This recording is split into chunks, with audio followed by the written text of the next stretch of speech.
So, budgeting. Just hearing the word makes you sian. The thought of planning how to spend the money you earn from work each month feels like even more work. But if you don't make your money work for you, you're going to end up being a slave to it. For example, saving 80% of your income is stupid if it's not enough for you to live comfortably. You end up, dying of malnutrition before you can even spend on anything you saved.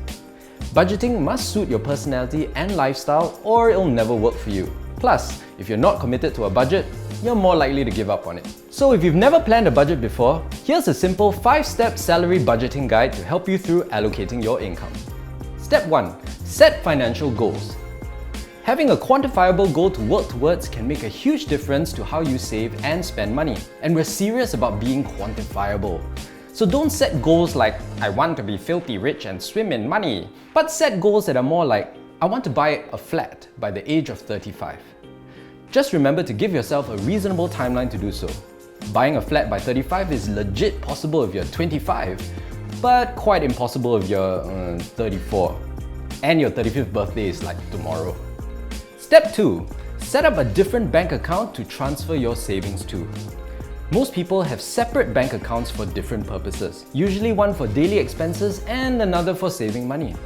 Every time you receive your pay, you should immediately transfer your savings into a dedicated account. So even if you overspend on daily expenses, you will always have some money set aside in your savings account. And if you're worried you might forget, you can apply online for a standing instruction that automatically transfers the amount into a dedicated bank account every month. Step 3. Set aside 50% of your income on necessities each month. 50% of your income should be set aside for things you need to spend on. Now, this might include things like groceries, utility bills, insurance premiums, or loan payments.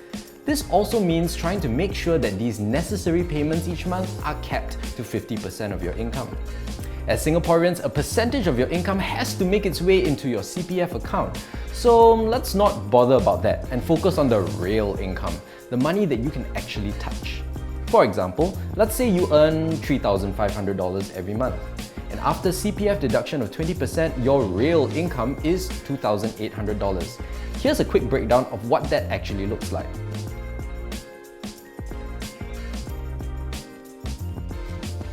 Step 4. Set aside 20% of your income for desires each month.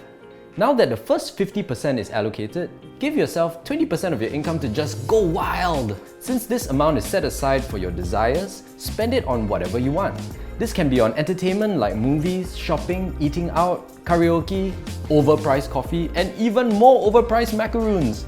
You probably don't need any help deciding what to do with this amount, right? Step 5. The remaining 30% should go to long-term savings and investment. Regardless of how much you're earning, start setting aside about 30% of your income to build a safety net.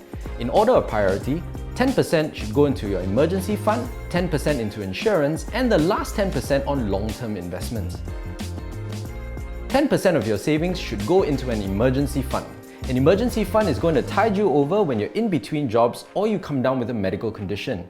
Eating at Gordon Ramsay's new restaurant is not an emergency, unfortunately. It's best to set aside approximately 3 to 6 months worth of your pay so that if anything happens, at least you've got some money to tide you over. Think you've saved enough in your emergency fund? Stop putting this 10% in here and go on to the next priority. 10% of your savings should go into protection building. Insurance can be complicated, and sometimes talking to an insurance agent can make you even more confused. Find out from several sources what the best insurance products are on the market right now. You want to focus on getting coverage for the following things: death, total permanent disability, critical illness, disability income, hospitalization, and personal accident insurance. While you're still young and healthy, insurance premiums are going to be cheaper. So start small and then increase your coverage once you can afford it. Once you feel you're sufficiently covered, once again, put the rest of your funds into the next priority. The last 10% of your savings should go into long-term investments. Now, everyone wants to get rich quick, but start first by getting rich slowly. Time really is money when it comes to investments. The earlier you start investing, the more you get in the long run, regardless of the amount. There are many investment products such as ETFs, stocks, and unit trusts which help you achieve these goals. Choose an investment product that suits your personality. If you're flushed with cash and looking for regular dividends, consider investing in REITs. If you're a kanchong spider who will sell as soon as the stock prices drop, well, maybe choose less risky products.